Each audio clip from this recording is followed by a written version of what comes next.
राजेश भैया और दिया कहतिया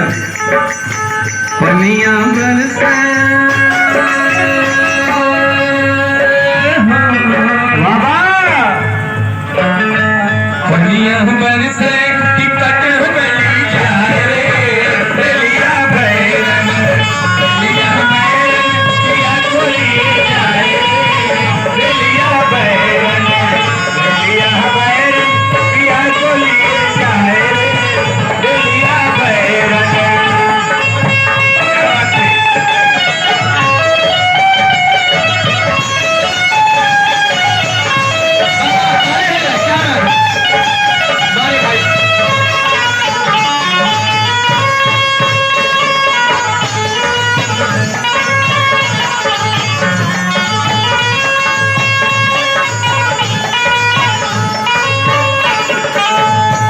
देखिए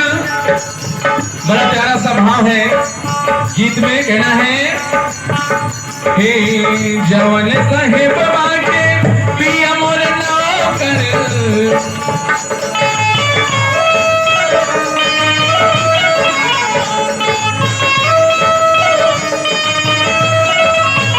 जवन साहेब बाटे पिया मोर नौकर राजा मोर नौकर हो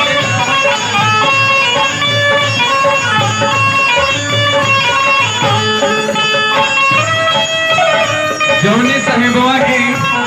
पिया मोर नौकर और दिया का मनावत बाटे जौने साहेबवा के पिया मोर नौकर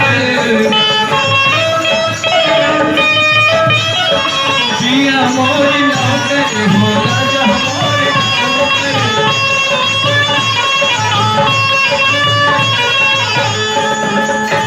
का दिया दिया परी जाएगा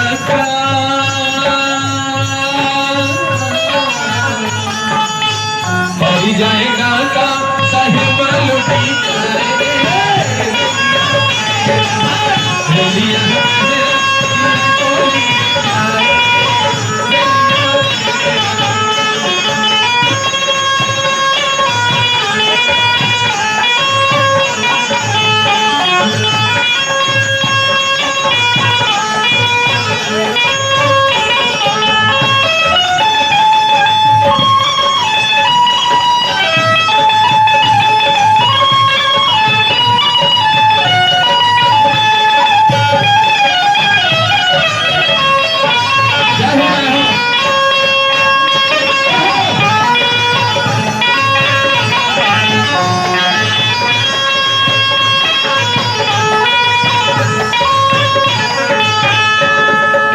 देखिए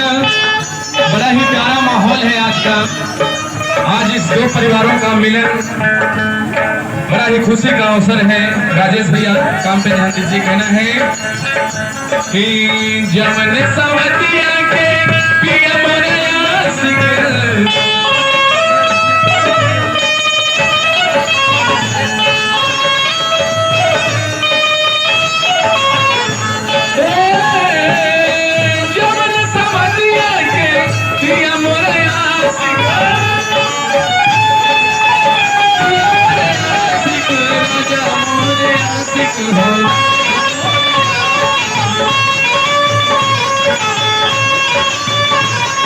और दिया का मनवताते कौन मनवती गिरी जाए बिजुरी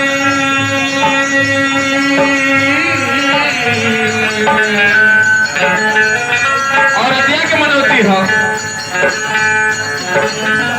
गिरी जाए बिजुरी गिरी जाए बिजुरी